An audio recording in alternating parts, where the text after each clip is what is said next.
Om Jnanatimirandhasya Jnananjana Shalakaya Chakshurunmilitam Yena Tasmai Shri Gurave Namaha. Srimad Bhagavad-gita as it is. Translation and commentary by His Divine Grace A.C. Bhakti-Vedanta Swami Prabhupada, Chapter 7, Text 21. The subject under discussion is faith.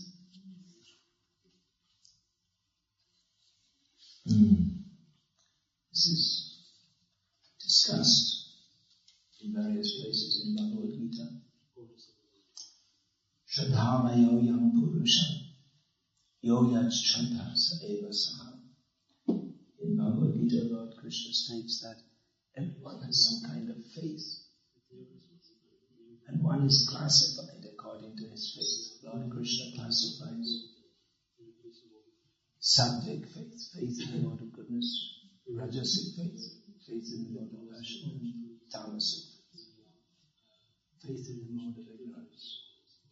So even the atheist, he doesn't have faith in God, but he has faith in no God.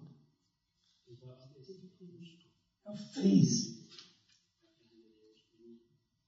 it suggests not simply a belief, but a whole worldview, a whole outlook. When Lord Krishna speaks of faith, suggesting a whole outlook, the sattvic outlook, the rajasic outlook, the tamasic outlook.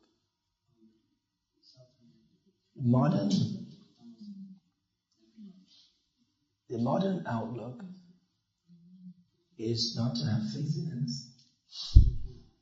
Don't believe anything.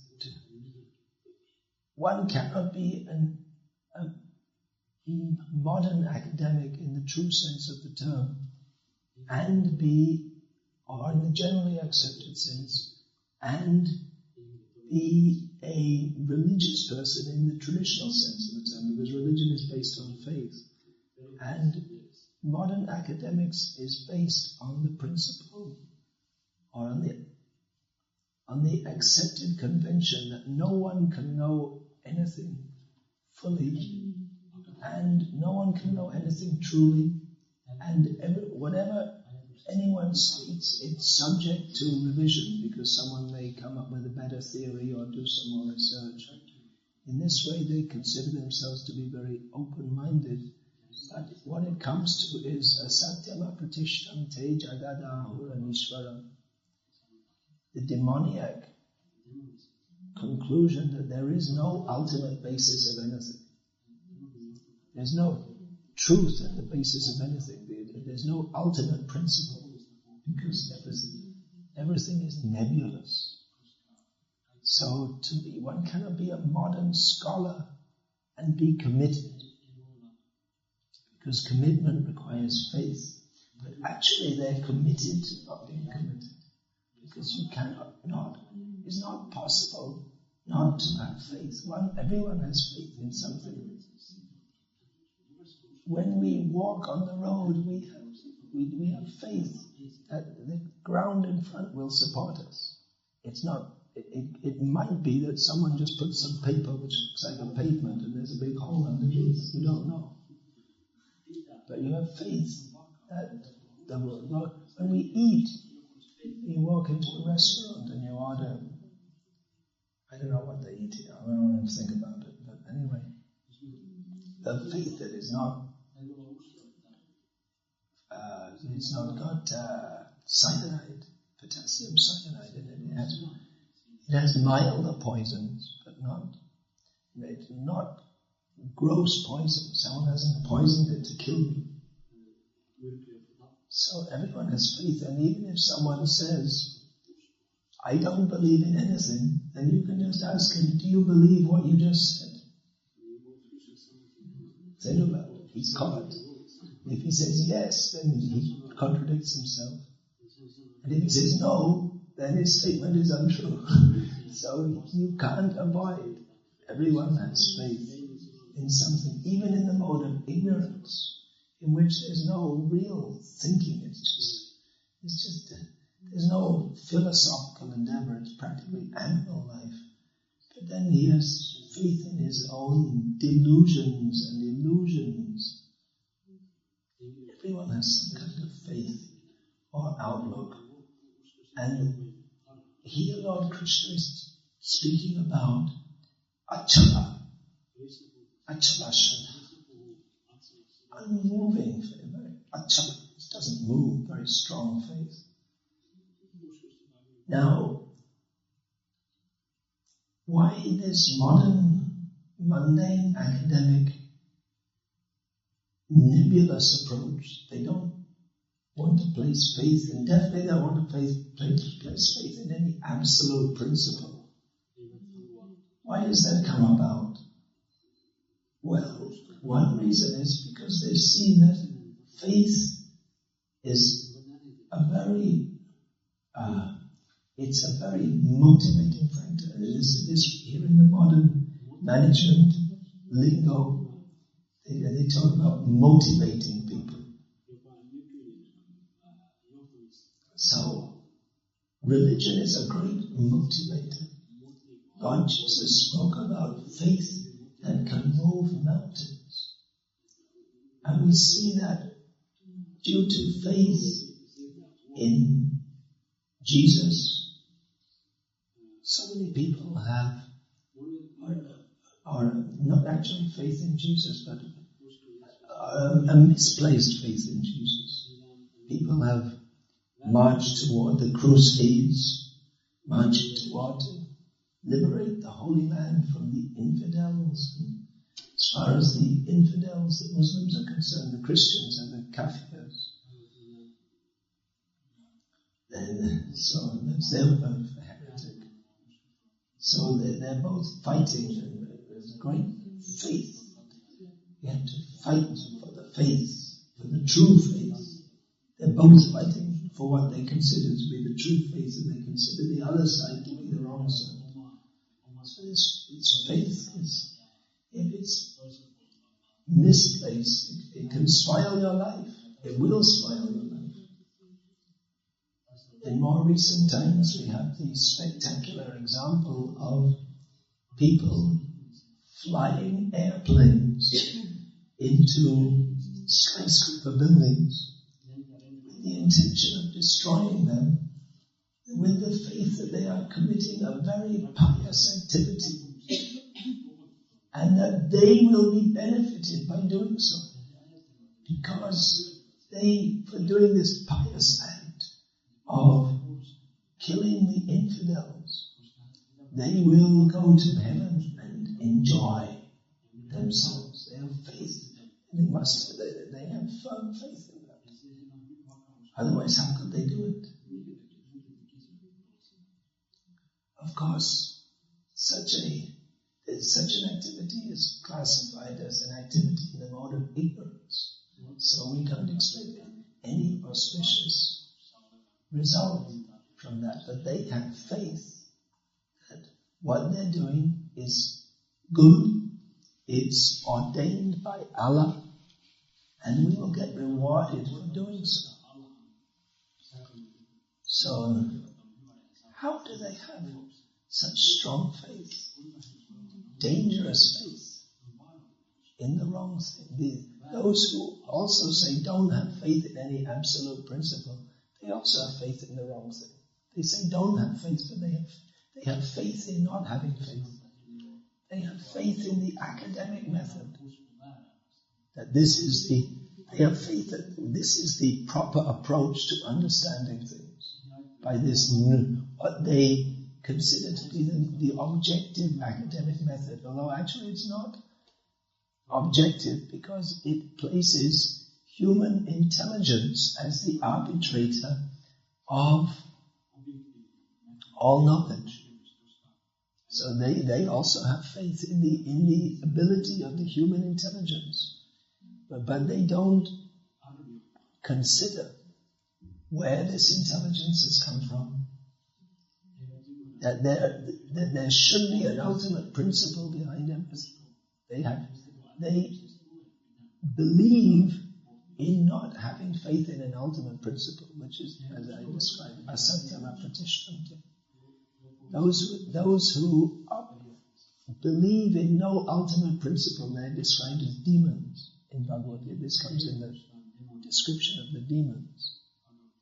So it appears to them that they are very intelligent and they have reached the pinnacle of human intelligence after so many centuries of ignorance in which people believed in such stupid things as this is how they can perceive it as God, or that human society has developed now, and now we are more intelligent and we know how to understand everything by our own intelligence. Of course, their society is a total disaster, but in the newspapers and the magazines and the TV, they keep on pumping us the illusion that actually everything's okay. All you need is to work a bit harder and get some more money and buy a new car, and then everything will be okay. It's the same nonsense is being pumped again and again and again. So everyone has some kind of faith. And we also have faith. Devotees of Krishna also have faith. And we are enjoined to have that faith. Krishna consciousness means faith. Shraddha Shabde Vishwas Kahe Sudruda Nischay Te Krishna Bhakti Kaile Sarvakara Krita. Faith in Krishna consciousness means to have the firm conviction that by serving Krishna, all our best interests will be served. There's no need to do anything else. Savadhaman paritadya. There's no need to do anything else, and to do anything else is positively harmful. It's against our real self-interest. So this faith is required. But we are enjoined not to have blind faith. We don't come and smash people with it. You have to believe the Bhagavad-gita. Why? Lord Krishna himself explains to Arjuna why we should accept this knowledge that evam parampara praptam, this knowledge is received in a chain of perfect spiritual authorities. Lord Krishna takes the trouble to explain it to Arjuna. He doesn't just tell Arjuna, "Look, Arjuna, I'm God. I'm telling you what to do it. You better do it, otherwise I'll throw you into hell." He didn't just say that. But he explains to him in detail.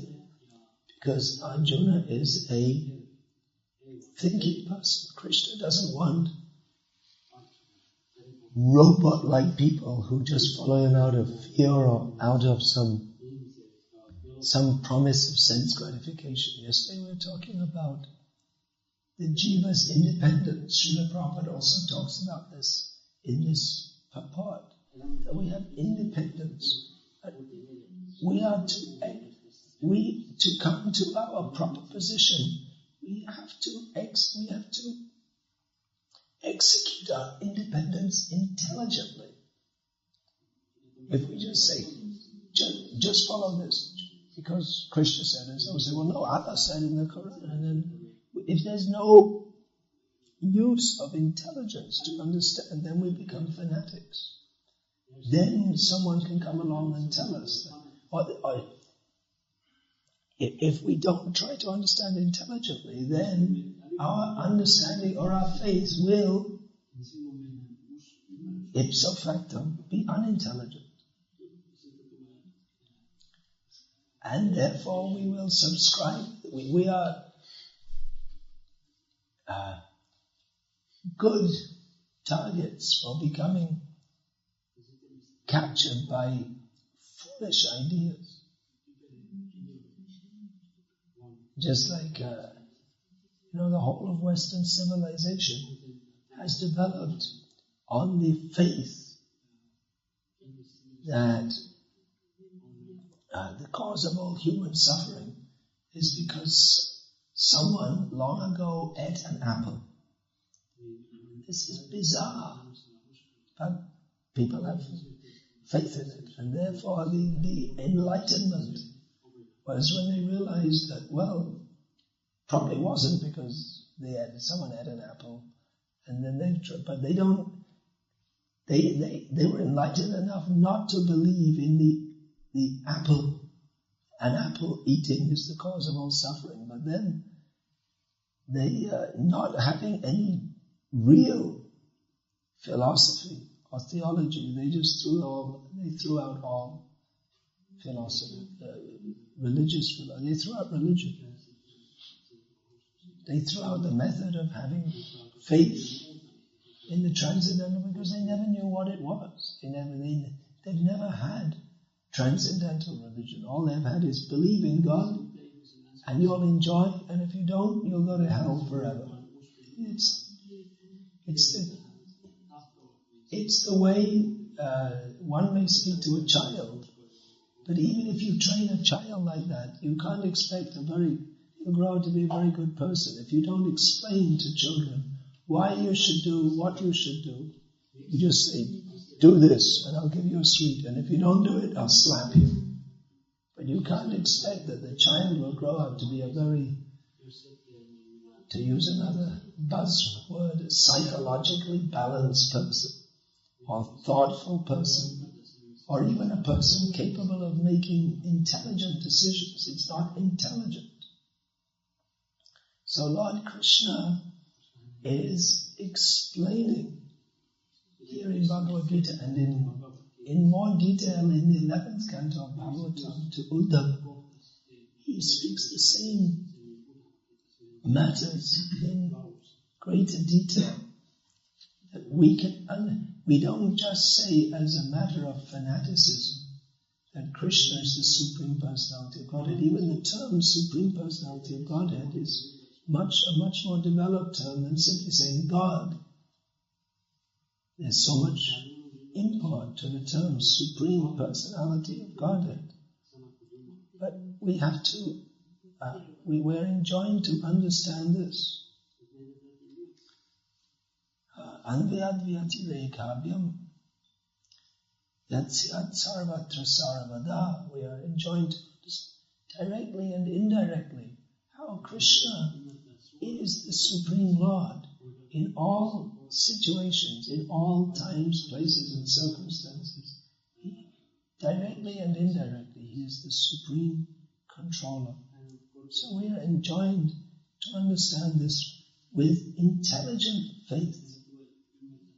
There is also unintelligent faith, by which we believe something which is actually not true, but we are convinced that it is true. Here it is mentioned, Lord Krishna is speaking about worshippers of demigods who believe that the goal of life is to enjoy material life, and they have faith that the demigods can award them material happiness, which is true. They can. In the 4th chapter, Lord Krishna says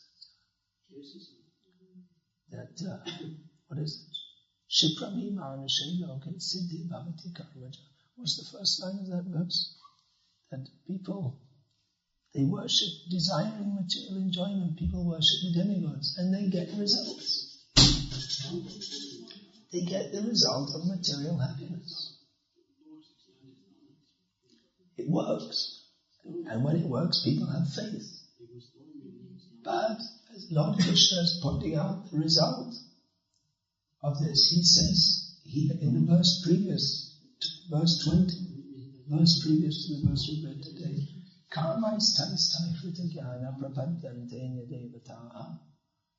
that impelled by material desires to spoil the intelligence, people worship demigods. Why is that spoiled intelligence?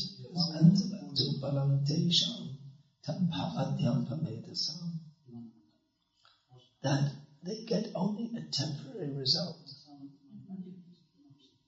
And that material enjoyment, as Lord Krishna elsewhere explains, it is Yehi samsparshaja bhoga dukkha yone evate adyantavanta kauntaya nateshu ramate buddha. Intelligent people do not take part in sense enjoyment, which beginning, middle and end is simply a source of suffering. But those who are unintelligent, they are attracted to this. Therefore, they are attracted to worship demigods. Now, this principle of having faith in that which is not ultimately for our real self-interest is being stated here. To have faith in demigods. But it can be extended to all kinds of faith, because Krishna, he is saying here that I give that faith, which is that strong faith. I help them to have that strong faith. He states elsewhere in Bhagavad-gita that sarvasya chaham vriddhi sannivishto matasmiti jnanam apohanam cha. I am seated in everything as the super soul. And from me come knowledge, remembrance and forgetfulness. So he's stating that this, when Krishna sees that someone has a certain kind of desire, then Krishna makes his faith very strong, even though it's the wrong thing. Because Krishna helps the living being to misuse his intelligence, because he wants that. Now, we are preaching as members of the Krishna conscious movement. We are preaching Krishna conscious. We are trying to present actual theism for the first time in human society. And actual theism is not based on blind faith. That's one reason why it's very difficult to preach Krishna consciousness, is that first of all, the tendency of the mistaken tendency of the jivas in the material world, they have adopted the tendency, which is opposite to their natural tendency to love Krishna. They have adopted the tendency to not love Krishna. And everyone already has some kind of faith in that which is not correct. And they think that religion, either they're religious and they strongly believe without any real rational background.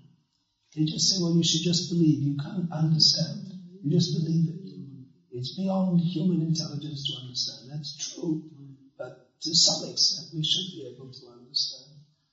So either they have this kind of blind faith, or they think that they reject religion thinking that it's all just blind faith. So either they're blindly faithful or they're blindly rejecting. But they have no knowledge of actual theism, which appeals to the intellect also. Not exactly to the intellect as it's developed in the faithless way. It requires a change of heart and a total paradigm shift in how to view the world. The whole presentation of Krishna consciousness is actually very reasonable. This is a modern term. Not exactly modern, but a term that's considered very important in the modern age, that things should be reasonable. It is actually the only reasonable proposition. The proposition to enjoy this material world in any way, or the proposition to not be Krishna conscious, is unreasonable. It is apasvarta parayana. It means to be attached to that which is against our real self-interest.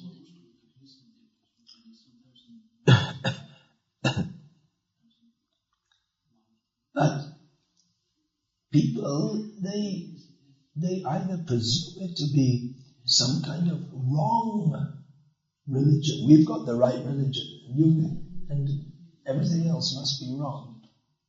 Or they presume it to be, if they're not religious, they presume it's something like those blind faith religions, and they are a modern cult, and in their mind it's already rejected.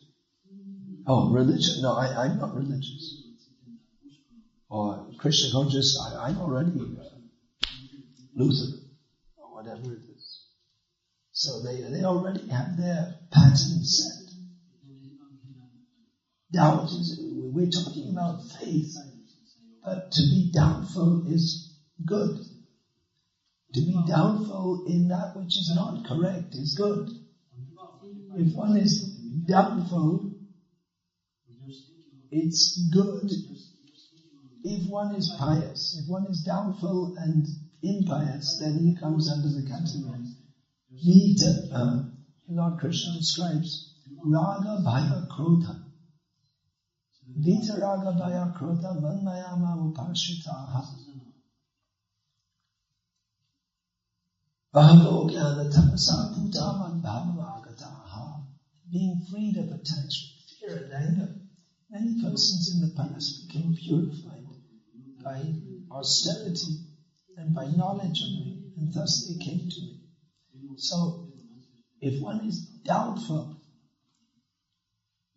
about the prospect of the supreme reality being good, then he becomes angry. He becomes angry. I don't know. We reject any idea of God. So one may be, if one's faith or outlook is formed by strong attachment to this material world, or fear of any personal God, either one is a karmi, one is attached to this material world, as raga, bhaya. He is a jnani, or seeking the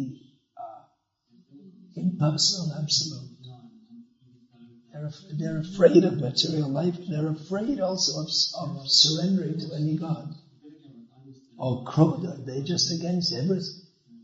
We don't believe. Material world is useless, and religion is useless, and everything is useless. So if one is freed from all these outlooks, if one is a pious person and doubtful, if one is simply doubtful, no, I don't believe in all these different things, then then one becomes a skeptic. As Prabhupada says, skepticism is rascalism.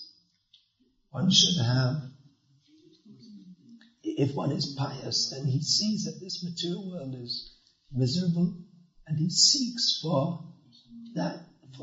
he has faith that ultimately the ultimate principle is good, that goodness must be supreme. Otherwise he becomes a neo-Nazi, something like a drug addict. They seek shelter in violence, intoxication. This is in the mode of ignorance. But if one is seeking the truth, such persons are rare. If one is seeking the truth, then the doubt in anything which is perceived not as the truth leads one to the truth. That is called sincerity. Sincerity means that one is aspiring to find the ultimate truth and is not satisfied with anything else. Then he won't take blind faith. He says, believe in Jesus, follow the Bible, or you go to hell. And you say, well, that's what Muslims told me also, just to change the words a little bit. Follow the Quran, otherwise you go to hell. And then you follow the Quran, but there's Shias and Sunnis, and in Christianity there's Protestants, Catholics, Orthodox, and they're also broken up into so many different groups. And then even if I go to any of these groups, I see that they say believe in God, but they spend it's just lip service. At best, once a week on Sunday, Even there have been very serious practitioners of Christianity going to the desert and doing austerities and this and that. But what is their understanding? What are they doing it for? If you don't understand who is God, then your sacrifice or your endeavor to seek, well, first you should know where you're going. Then you may be very sincerely dedicating your life, but what for? There should be some clear direction, where we're going, what we're doing. So the philosophy should be perfect, the process should be perfect. That is there in Krishna consciousness. Therefore we should accept. We shouldn't accept. We shouldn't encourage people to come to Krishna consciousness simply on sentiment. Some sentiment must be there. Sentiment means feeling. There must be feeling for Krishna. Unless there's some feeling, then it just becomes academic. That is not Krishna consciousness. Feeling must be there. But the basis must be there. Siddhanta Baliya Chitina Karaha Lash Ihamamite Krishna Age Suduravash. That one should not be lazy in understanding the actual fact. Siddhanta. Because by understanding means not by one's own mentally speculative processes, but through Guru, Sadhu and Shastra. Then one's mind becomes firmly attached to Krishna.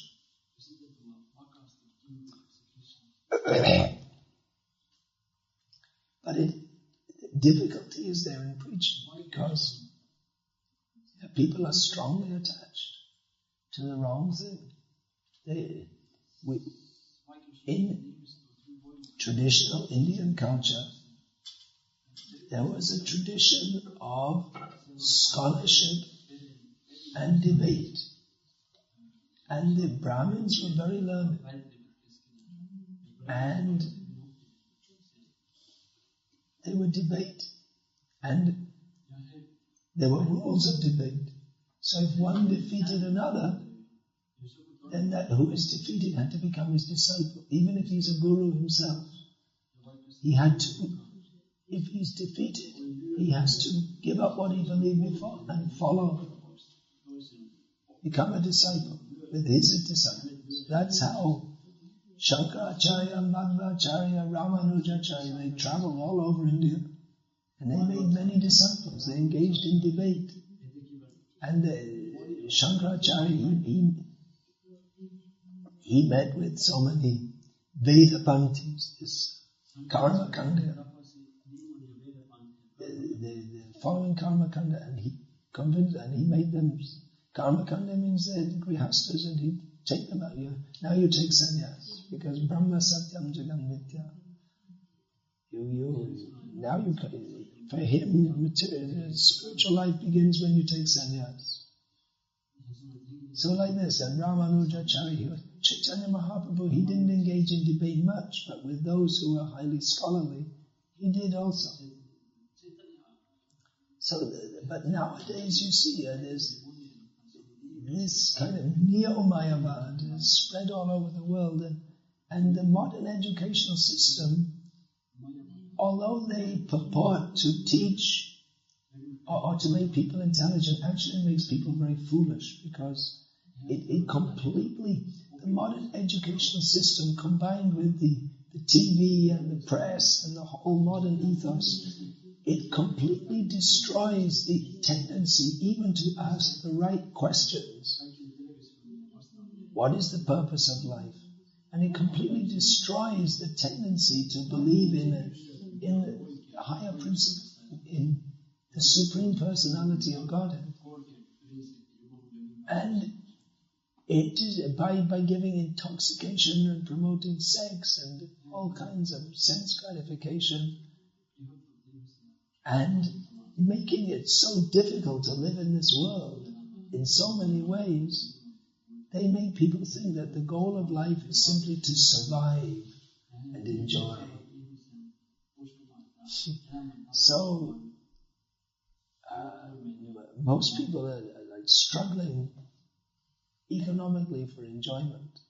And in these Scandinavian socialistic countries, there's an arrangement whereby everyone is living, but you see they're very complacent and puffed up. You just see the way that people walk on the street. Everything's all right. I'm okay. No, I don't need any God or religion or any such. I'm in charge. I'm doing it. So various kinds of illusion are being propagated, and we find that it's actually very difficult to have an intelligent discussion about the nature of reality with anyone, even with so-called intelligent people, even with so-called highly educated people. They can't think clearly. Either they think that everything has to be understood. They have a paradigm. They consider everything the so-called highly educated people, they consider that everything has to be weighed in the terms of empiric experience, and everything has to be understood in terms of what previous scholars have said, and they're looking at you, giving you a psychological analysis while they're discussing with you that this is a religious person, so he's already gone. We can't expect anything actually intelligent from him. They already put you through their filter. But that filter is a protection from anything even beginning to surrender to Krishna or beginning to accept that there can be anything beyond their atheistic, so-called liberal, objective paradigm. So we find that even so-called intelligent people, that they have faith in that which is not very intelligent at all. Recently, one scientist who Lalita was telling me, Dawkins, I think, he's brought out a thesis that there's, in the history of the evolution of the human race, there was a gene produced which is like a wrong gene, and it keeps on reproducing in the human, it's causing chaos in human society. It's called a belief in God gene, and it keeps on reproducing. And so due to this defect in evolution, he hasn't identified what is the gene or where it is, but it's his theory, but it's really clutching at straws, isn't it? You know that saying, clutching at straws? When someone is drowning, he sees a straw, he's underwater, he sees a straw floating on the surface, and he grabs it as some kind of, if it was a big stick, he could pull himself up, but a straw can't help you. So clutching at straws is an English saying, which means that when you're completely hopeless, you're in a completely hopeless position, you try to do something which is actually useless. So this is being propagated as science. There's a gene, a religious gene which has been reproducing in human society, in the human genetic system. Which gene, whereabouts, what's its structure, no such, just total fabrication. It's being promoted as science. And even this intelligent, this is a big thing going on in science. The whole basis of Darwinism is being shaken by intelligent design theory, which Prabhupada actually, he promoted that, and he wanted our devotees to push, but it's unfortunately, well, it's good that it's being promoted. There's this whole controversy in science, evolutionary theories getting roasted by intelligent design theory, which actually means belief in God. But the unfortunate thing is it's being promoted by Christians who, when intelligent design theory becomes accepted, if someone is to accept it, then you come to Christian theology, which is the whole reason that Christianity was rejected in the first place, because the theology is it's so weak, it's so childish. Well, of course, it wasn't just the theology, but their rejection of Copernicus and Galileo said, well, actually he was right. So it was seen, or it was thought to have been seen, that actually what the church authorities say, supposed to be based on the Bible, is the church's teachings on astronomy are wrong. It can be empirically observed.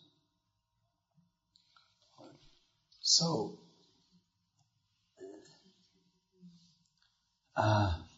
anyway, the point here is that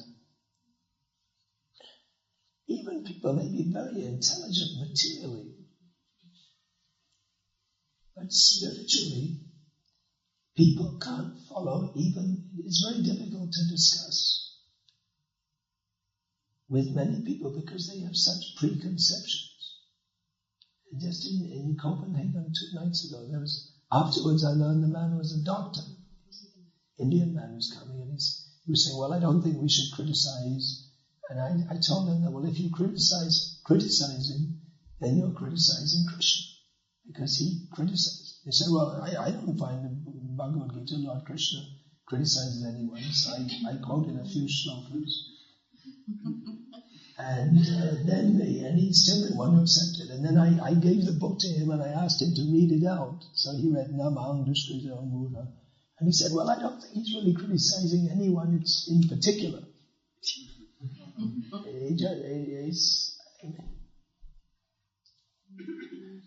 He just couldn't accept, because he had this preconception that even though he's a very intelligent man, philosophically he was foolish.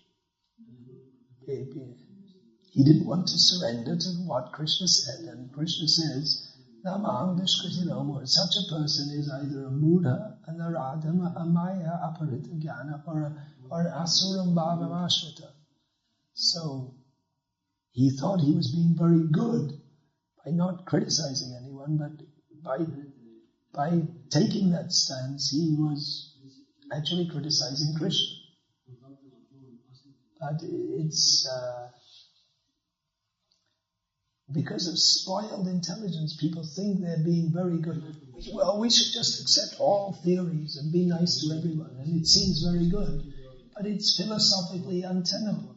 By that, we should accept Hitler, also very good. We should kill all the Jews. The good say, no, not that. But then that means if you don't accept that, if you say we should accept all theories, but you don't accept Hitler, that means at some point you have to draw a line that we don't accept this. And so, where do you draw the line? It's just a question of where you draw the line. You say, well,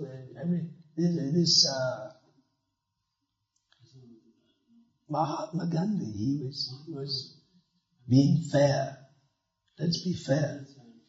That after India was cut up into India and Pakistan, then all the money and all the weapons were all in India.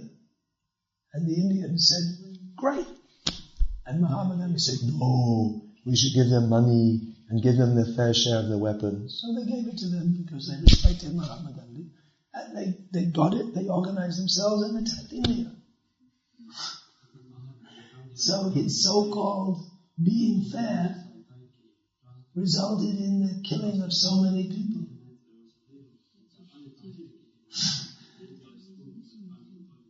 It's give weapons to people who consider themselves your enemy because we should be fair. Is it a good idea? Actually, in the Kshatriya fighting codes, you might do so. But these people, they're not fighting according to Kshatriya fighting codes. Anyway, it's just an example that the concept, the words justice, fairness, liberality, open-mindedness, these are used, but but no clear understanding. Yes, we also, liberality, yes, we should be very liberal. We should give Hare Krishna mantra to everyone. But there's a limit. We're not so liberal that we say you can eat meat and fish and eggs and chant Hare Krishna. It's okay, everything's okay. Or we're not so liberal that we say, well, you chant Hare Krishna, you don't chant Hare Krishna, it's all the same. There are declined limits according to Shastra. So we are liberal, we're open-minded, we're willing to accept that we don't just judge without listening to others. That if someone is said to be doing something wrong, then we can listen. We should hear the other side. But there are limits, and those limits are given by God Himself, by Shastra. So people call this being very conservative. When Allen Ginsberg, the poet who was actually like Prabhupada and he liked to chant Hare Krishna, he also liked to smoke marijuana, and he also liked to have sexual relationships with other men. So when he said to Prabhupada that you are very conservative, because Prabhupada, Prabhupada went among the hippies who every one of them, without exception, was smoking marijuana, hashish, and Prabhupada said no. And they believed in free sex, and Prabhupada said no. So Allen Ginsberg said, Swamiji, you are very conservative. And Prabhupada was surprised that he said, why conservative? I'm very liberal. I'm coming among you. That's liberal, isn't it? He said, if I was conservative, I couldn't stay here for a moment. Because he was thinking of his godbrothers in India, who they wouldn't go among such people, because they want to maintain their purity. So Prabhupada, he was surprised. So, the people have found faith in the wrong thing. That faith is given by Krishna. We have to change it as preachers. Our mission is to change that. So we want to establish, if we are to establish Krishna consciousness in the world, it has to be on the basis of Bhagavad-gita as it is. There's no Krishna consciousness without Bhagavad-gita as it is. That means an intelligent understanding of the principles of Bhakti, which is way above. I mean, even you talk about interfaith and all this, but Bhagavad-gita, I mean, if we compare to, we won't say this very publicly, at least among ourselves we should clearly understand it. If we compare to Bible or Quran or any of these, it's just not in the same class. And we shouldn't say that without reading Bhagavad-gita, that I follow it. Then we become blind religion. Just like those who purport to follow the Bible say, the Bible, this. They don't consider intelligent. They don't try to understand the intelligent. They accept it blindly. So we shouldn't accept it. Intelligently we should understand that here is knowledge of God. Who is God? They say in the Bible to believe in God, but what? Believe in what? Exactly. There's not much to believe in. So it's difficult to believe in something that you don't know very much about. You've all heard of Joseph Davis. You never heard of Joseph Davis?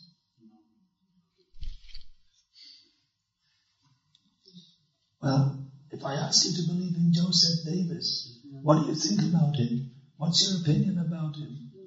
It'd be pretty difficult, because you don't know anything about him. So if I tell you, well, believe in God, what is it? Well, He's supreme. How is He supreme? What does that mean to be supreme? Well, you're just supreme. What does it mean? Well, you just believe, otherwise you'll go to hell and burn forever. Oh, okay. I mean, you don't know anything about him, just you hear some name, and how are you going to, what kind of belief is there? Want to speak of love? How many of you have great feelings of love for Joseph Davis? I just made up the name. And then there must be someone called Joseph Davis. But if you just make up the name and say, you should all love Joseph Davis. You don't know anything about him. Then how are you going to love him? Love based on qualities and interaction. But if you don't know anything about him except that he's some kind of angry old guy who's sitting up on a cloud somewhere throwing thunderbolts down and throwing people into hell, what kind of love is that anyway? How can you love such a person? So if you don't know about him, if there's no method for developing your relationship, then what's the question of love? What does it mean, love? We can discuss this more tomorrow.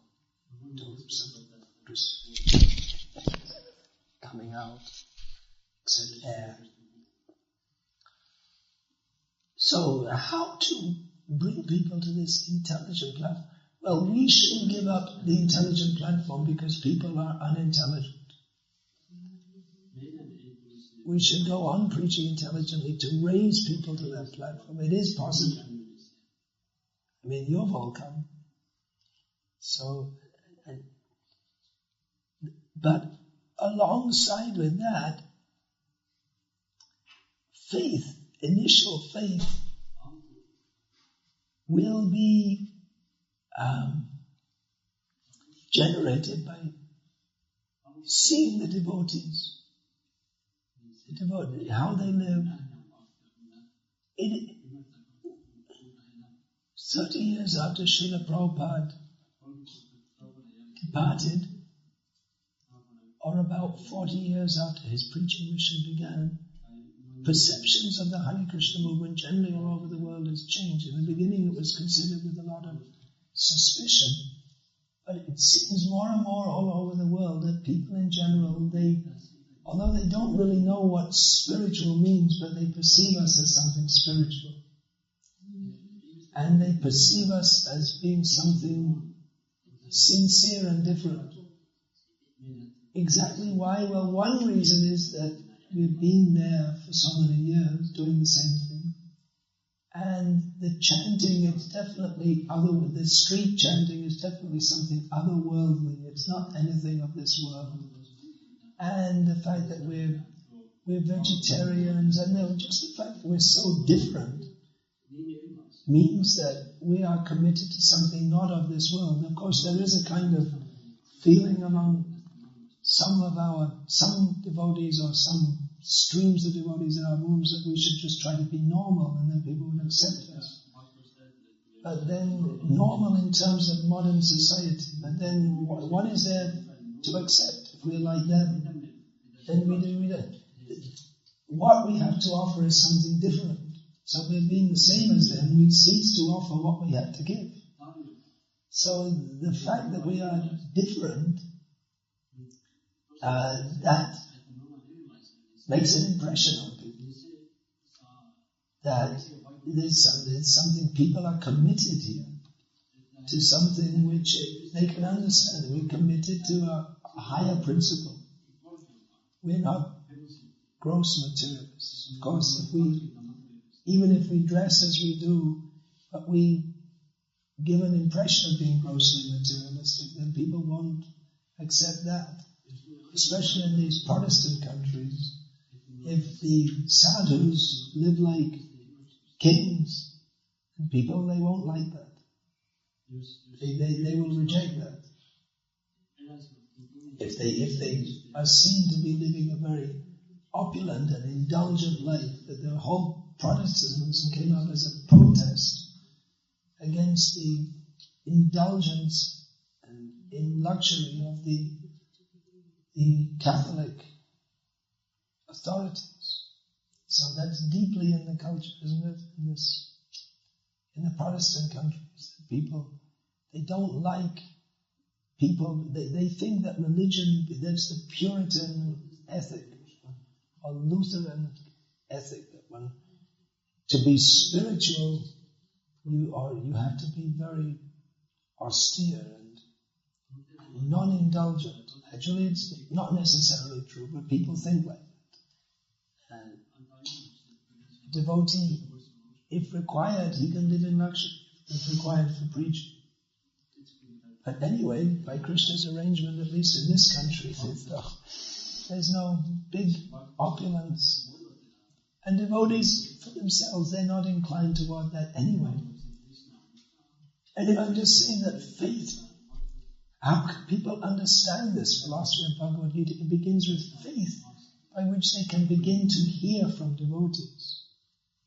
So some devotees say, well, we should live like normal people, dress like them and act like them in many ways, and try to hide our difference, and then they'll hear us better. But actually no one listens to anyone else.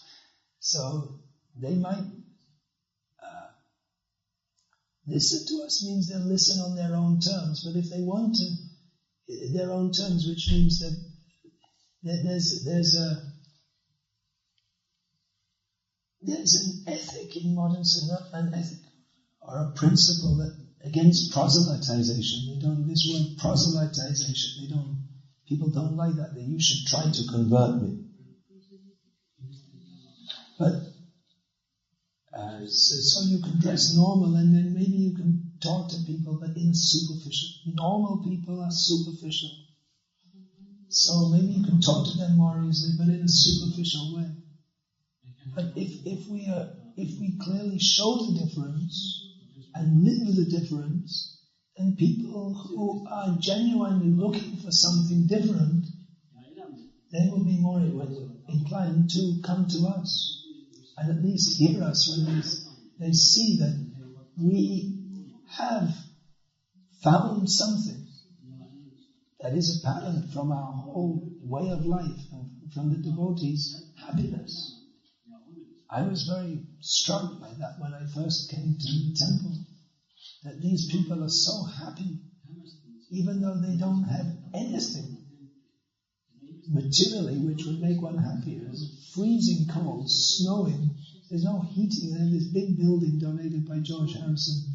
They don't have money to heat it, so it's freezing cold, but they're so happy. Why? They've got something which is not material. They've attained something substantial. So faith is generated by going on with what we're doing. These same activities. There's lots of talk of alternative preaching, this kind of preaching, that kind of preaching, but the process that Chaitanya Mahaprabhu gave is very powerful. And we shouldn't think that because many people don't appear to be interested in Krishna consciousness, not having its effect. It's having its effect. Regularly going out year after year, distributing these books, distributing prasadam, having programs in which we present Krishna consciousness, all has its effect.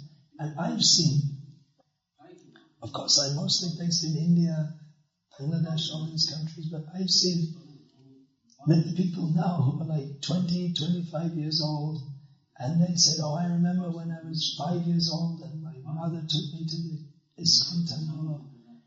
I've met quite a few devotees who I visited their village in Bangladesh when they were a little child, and they remember that. They said, I first saw you 20 years ago, you came to our village. It creates faith to just do the things that we're supposed to do. It creates faith. Not only creates faith, but this purifies the consciousness of people. When they come in contact with devotees, it's purified. So, actually, even though our movement in many ways may appear to be struggling and not going very far personally, I feel that this movement could become very big very quickly, because people all over the world are frustrated with the modern way of life. And many people, they're not seeking now, but if just the difficulties if it's just tweaked up a bit, people are feeling a little complaint, if it's just tweaked up a bit, then many people would be looking for something different. They know the whole society is cheating. They know this Bush and Blair, they're just liars, and they're sending people to be slaughtered, and they know the whole advertising industry, the food they give you is all poisoning you, and they know the whole society is cheating them. You don't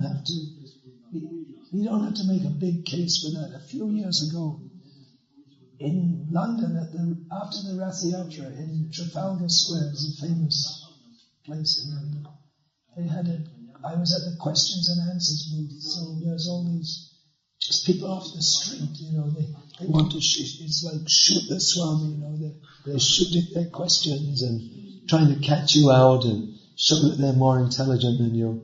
So I went on with this for about an hour, and then I just kind of lost my temper. I said, all you people, you think you're very intelligent, but you know nothing about the actual purpose of life. I spoke for about 5 minutes. I said, you've simply you think you're intelligent, but your intelligence is based on the educational system, which has simply cheated you. The educational system is cheating you, the whole society is cheating you, the newspapers are cheating you, the TV is cheating you. I went on like that for about 5 minutes, and then I stopped, and it was silent. And then one man said, he's right. And someone else said, say something more.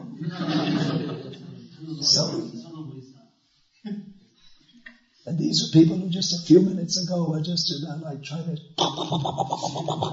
shoot you down. What's wrong with smoking? Because I said to someone, you shouldn't smoke it. What? He wanted to, he knew he shouldn't be smoking, but he deliberately wanted to do it, he thought that I'm going to disturb and see how he reacts, If you the monk, they should just tolerate everything. And they wanted to show that, we're getting disturbed and this and that. But if it's presented clearly, people can accept. There's actually tremendous scope for spreading Krishna consciousness. I feel it could spread. Very many people can accept it if we continue with the things we're doing. And when I'm saying it's difficult to convince people because they have preconceptions, it's also not impossible, and we shouldn't stop trying to do so. At least people, by speaking to them, it's not that everyone's just going to change overnight, but at least we can put some idea in their head that by speaking with people, by presenting the philosophy to them at whatever level they're ready to accept, or they can begin to understand, which is usually a very low level, if they can understand anything. Prabhupada was always teaching, you're not the body, you're not the body, you're not the body. And then you find, like these intelligent, so-called intelligent people coming, and they can't get it. But Prabhupada went on trying.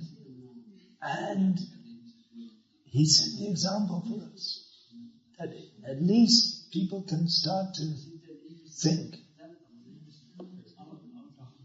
And actually by distributing these books, it makes its effect also.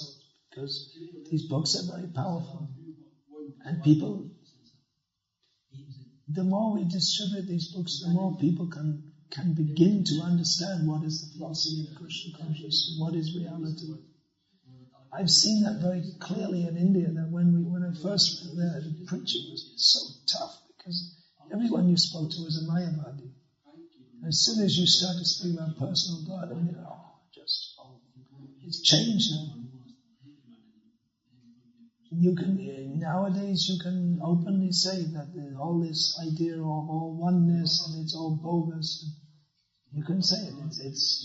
It's changed a lot, the whole outlook. And I ascribe that to the fact that we've distributed literally millions of Prabhupada's Bhagavad-gitas in India. It's having its effect. So that faith which is unshakable, that is given by Krishna, because everyone has to believe in something. Everyone has to live their life according to some kind of matrix, intellectual matrix. It's not actually intellectual, but well, it's intellectual and it's not. It means it's formed in the intellect, although it's, for most people, they don't really think about what is my faith, what is my philosophy of life. But everyone has a philosophy of life, even if they don't themselves clearly define what it is or why it is. Everyone has some axioms that they accept in their life. They accept it as axioms, even if it's wrong. So Krishna gives that faith. But Krishna wants everyone to have faith in him. And he helps the devotee who preaches Krishna consciousness. The desire of the devotee to implant Krishna consciousness in others, Krishna as the super soul reciprocates with that. And if we sincerely try to give the message of Krishna consciousness, then people will accept it. There will be benefit. At the very least, there will be benefit. If they don't accept it now, they might accept it later. Maybe in another life, they will be benefited. So preaching means we have to try. Prabhupada, he preached to literally thousands of people. Not everyone accepted what he said. But he went on trying. And even in the beginning of Prabhupada's preaching mission, he was preaching in his household life also, but especially we can say after he left home. He didn't leave home just to become a reclusive sadhu, but he left home to preach Krishna consciousness. So he was trying so hard in India. He was the same Bhakti-vedanta Swami. Even before he took sannyas, he was the same person. He went on trying. There were so many setbacks and reversals, and it didn't seem he was making any progress. But he kept on trying. And eventually, the whole Krishna consciousness movement expanded. So our duty is to keep on trying, and by Krishna's grace, if we stick to the principles of Bhagavad-gita as it is, we're seeing some good results. People are coming.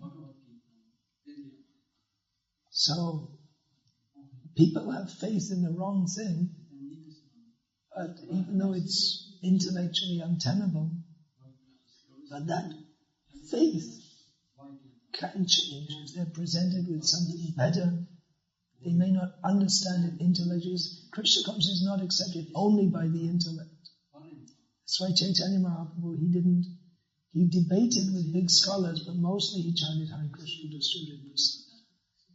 And then, along with that, he would give teaching, the Bhaja Krishna, Bolo Krishna, Karo Krishna, Shikha. He would ask people to chant the holy names and understand the teachings of Krishna consciousness. That doesn't have to be in a very elaborate intellectual manner for everyone, but everyone who comes to Krishna consciousness, they should understand this philosophy of Bhagavad-gita as it is, which is actually, it's far more elevated than anything spoken in the schools and colleges or even the churches. So everyone is expected to apply themselves to understand this, but it's not only by philosophy, because one cannot understand this philosophy without the grace of Krishna. Whatever we believe, even if we firmly believe that there is no such person as Krishna, the ability to believe that comes from Krishna. And when we get his true mercy, then we can understand him as he is. Atapite deva padambuja dvayam prasada leshan grihit evahi janati taptam bhagavan mahinga nachanya eko pichikam vichini. When one gets a drop of mercy from the Supreme Personality of Godhead, then one can understand him. Otherwise, by one's own effort in seeking the absolute truth, one cannot understand him even in millions of years of trying. So, devotees distribute as merciful representatives. They distribute holy names, they distribute books of Srila Prabhupada, they distribute prasad. And in this way, people are purified. Even they have no idea what's going on. And an atmosphere is created in which people can begin to take to Krishna consciousness. Hare Krishna. Is there any question about this? Maharaj, you told that in Bhagavad-gita, Krishna gives philosophical reasoning why Arjuna should believe in what he's saying. So can you clarify this? I said that in Bhagavad-gita, Lord Krishna gives philosophical understanding of why Arjuna should accept what Krishna says. Can I clarify this? The whole Bhagavad-gita is a philosophical exposition, isn't it? Krishna explains that, what are the 5 subjects matters of Bhagavad-gita? Ishvara, Kala, Prakriti, Jiva and Karma. So all of these, how they interact with each other are explained. The position of Ishvara in relationship to Kala, Karma, Prakriti and Jiva is explained. So that's philosophy, isn't it? Anything else? All right then, we'll finish. Thank you for listening. It's probably very austere to listen to this frog-like croaking.